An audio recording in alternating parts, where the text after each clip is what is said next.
Trying to decide between a sports car and an SUV? Why not both?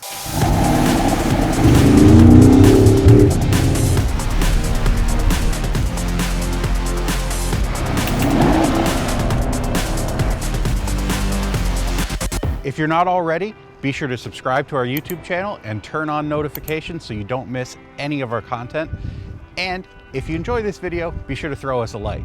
So we're here in LA to drive the heavily refreshed 2024 Porsche Cayenne. Unfortunately, we could only really grab one version of it. So this is the Cayenne S, specifically in the coupe body style.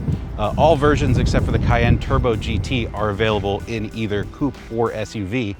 And while the sales mix is about 70-30 SUV to coupe, according to Porsche, I did really want to drive the S version. I'll tell you why in a second, but that meant grabbing the coupe. Styling-wise, you get some redesigned front styling, new headlight designs. These are the HD Matrix headlights, wider grille openings, but still very much a Cayenne look. There's an updated hood design. Porsche says it's meant to evoke the increased power that you see across the lineup. Porsche actually says that pretty much all of the sheet metal on the exterior is new, but you can't really tell. And that's what I like about it. It was already a handsome SUV to begin with, and they haven't really messed with a good thing. These are the 22-inch optional RS Spider wheels. 20-inch wheels are standard. There are also some 21s available as well. You come along the side, not much has really changed here from a visual perspective. This is the coupe, so you do get the sloping roofline down to the back. And then the rear styling has been updated as well with some new lighting elements and an integrated license plate holder. I actually do want to say, coupe SUVs aren't really my favorite. I would prefer the SUV version even in the Cayenne, but here I actually like the way it looks. It's not nearly as offensive to me as what you might see from a BMW or Audi. But overall, very good looking SUV from the outside.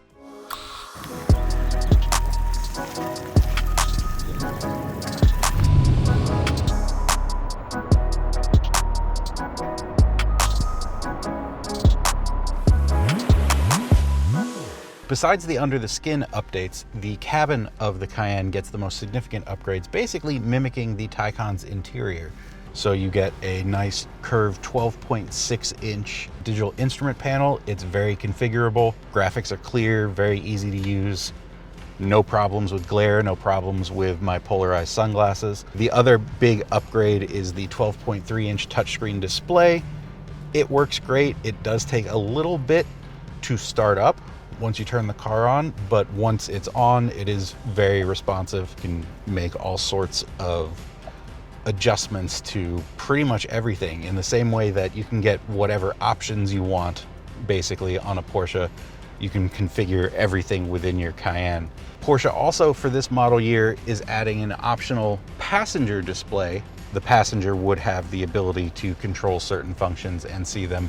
You do get some nice physical controls for various climate functions, but some of these are also haptic, and it's one of the few annoyances I have about the interior.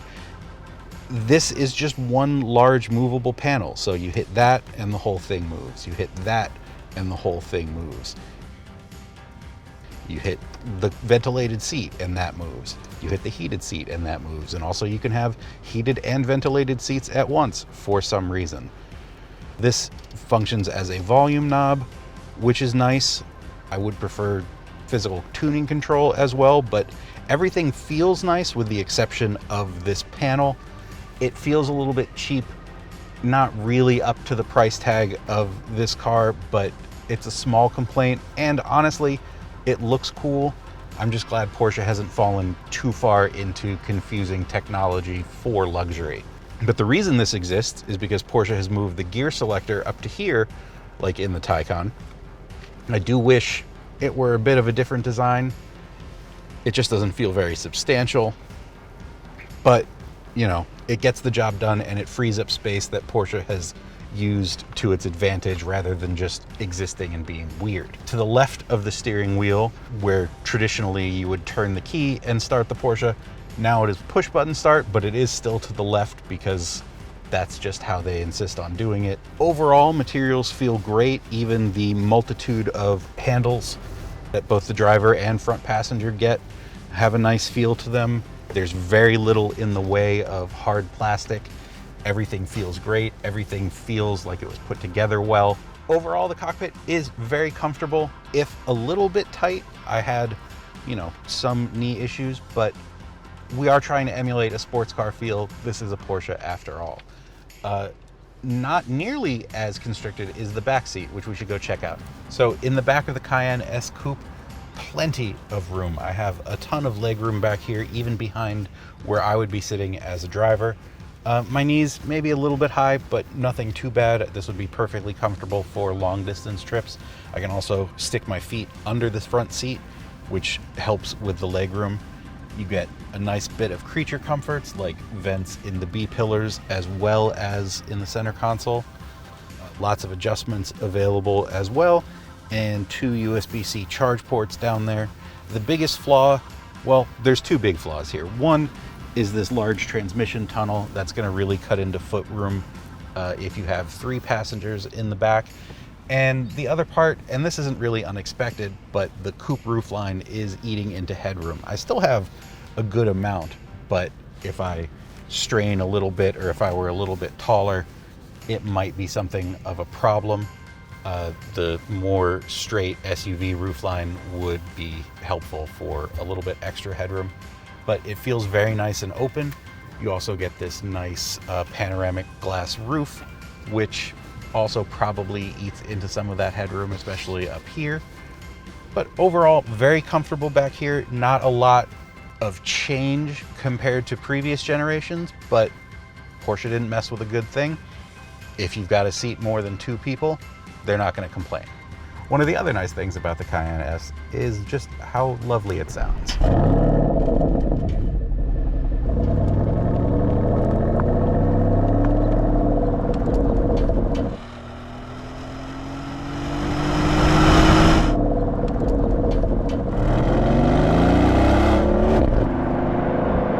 Loving the twin turbo V8 in this S model. 468 horsepower, 442 pounds-feet of torque. That's up 34 horsepower and 37 pounds-feet from the previous Cayenne S, which it's also up 2 cylinders. The previous model was a V6. We're back to a V8 here. Porsche says with all the goodies, including the Sport Chrono package, you'll get from 0 to 60 in the S model in 4.4 seconds. I am inclined to believe them. This thing is just, it's not rocket ship quick, but it is very, very quick for a 5,000-pound SUV. And befitting the Porsche reputation, feels very, very sporty. Being a sporty SUV isn't always what you're looking for. I think most shoppers would value utility, things like passenger room, cargo room, towing capability. But this is a Porsche, so it damn well better be fun to drive, and this thing is a blast. The steering is great, very communicative. High-speed cornering is really, really good, like sports car good. The body control is excellent. This has the optional air suspension, so that's been upgraded as well with some new dual valve technology. Porsche says the biggest difference you'll experience is that the feel difference between the various driving modes. So as you go from normal to Sport Plus, there's just greater differentiation there. And I can't drive a previous generation back to back to see how well that holds up, but I can tell you that going from normal to Sport Plus drastically changes the feel within this car, just noticeably. Normal is very comfortable. Still a firm riding SUV for sure, especially because this version has 22-inch wheels. You're definitely going to feel those bumps no matter the drive mode you're in, but it's very, very well controlled. I keep saying very, very. It's because I enjoy this car so much. Porsche says they've retuned the rear axle steering for better handling abilities, and it's great. We've taken it on some twisties. I actually had to take some Dramamine because I was making myself a little bit nauseous going around the curves as quickly as we could in this. There's still some body roll, but body control is excellent for an SUV of this size. The transmission is really the star of the show here. 468 horsepower is more than enough for pretty much everyone. But it's not just that it has it, it's that it can really, really deliver it. This transmission is brilliant about shifting, especially multi-gear kickdowns. We're in 7th right now in normal mode, so not even in aggressive driving mode. We're just in normal. We've gone up to 8th now. We're cruising along at 60 miles an hour, and I'm going to just step on the gas, and we have gone down to 3rd, and we are going. So I didn't find the delay in accelerator response objectionable. You're driving, you hit the gas, you go. That's fine. If you do find that objectionable, for whatever reason, there is the sport response feature here in the drive mode selector. Changes things up in terms of throttle response and transmission response, and you hit the gas and you go. There's practically zero delay. It does only last for 20 seconds, so use it judiciously, but it doesn't seem like there's too much of a cooldown unless you probably keep using it all the time. Braking is very impressive. Per Porsche, all of the models we had the chance to test today have the ceramic composite brakes, which are optional. I'm gonna go ahead and say probably not necessary unless you plan on taking your Cayenne on the track, which outside of the Turbo GT, I'm not sure why you would, but lots of stopping power. The pedal feel is a little hard to modulate sometimes. Lots of initial bite, difficult necessarily getting to a nice, smooth, easy stop. In sportier driving situation, very welcome, very good, but for around town driving, not so sure it's necessary. The standard steel brakes have also been upgraded for this model year, so you do get a little bit extra stopping power compared to the previous Cayenne. But again, if you want the ceramic composite brakes, go for it. They will happily sell them to you. I'm not sure you need them. Visibility overall is not the best. I imagine the Cayenne SUV body style would be a bit better. Forward visibility likely isn't going to change from body style to body style, but one bonus is you do get a nice little window behind the A-pillar, because these are door-mounted side mirrors, which helps with forward visibility, especially at stop signs, but the raked windscreen impacts forward visibility a bit. And then again, we're in a coupe body style, which means that the rear windscreen is on the smaller side.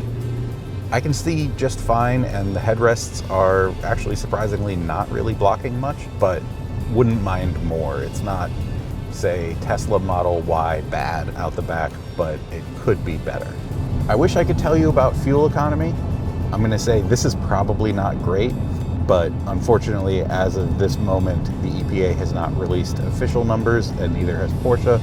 It says those will come closer to the on-sale date for the 2024 Cayenne. Ordering is available now. The configurator is open if you want to go nuts and just build your dream Porsche SUV.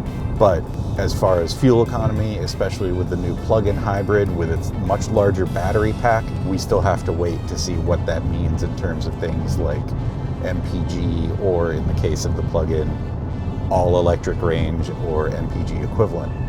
This would be a great road trip vehicle, and then, you know, the handling is as good as you can get from a 5,000-pound SUV, I would say. The steering is incredibly communicative as well. Just a blast to drive, which I gotta be honest, I wasn't expecting. I'm not the biggest fan of sporty SUVs, but it really works here. And honestly, with the Porsche badging and the reputation, it had better work. And also with the pricing, this version, the Cayenne S Coupe, starts at over $103,000, including destination.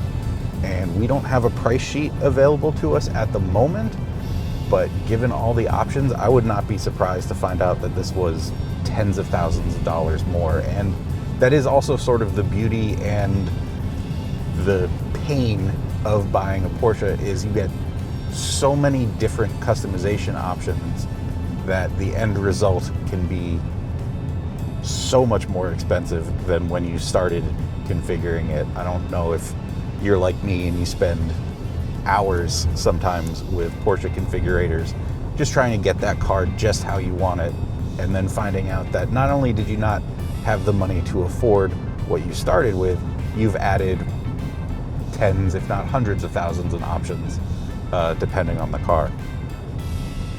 But driving experience wise, I didn't expect Porsche to really let me down. They have not. This is about as good as it gets. The upgraded Cayenne is a blast to drive, at least in S guise, and the interior, despite a few little quirks, is significantly better as well.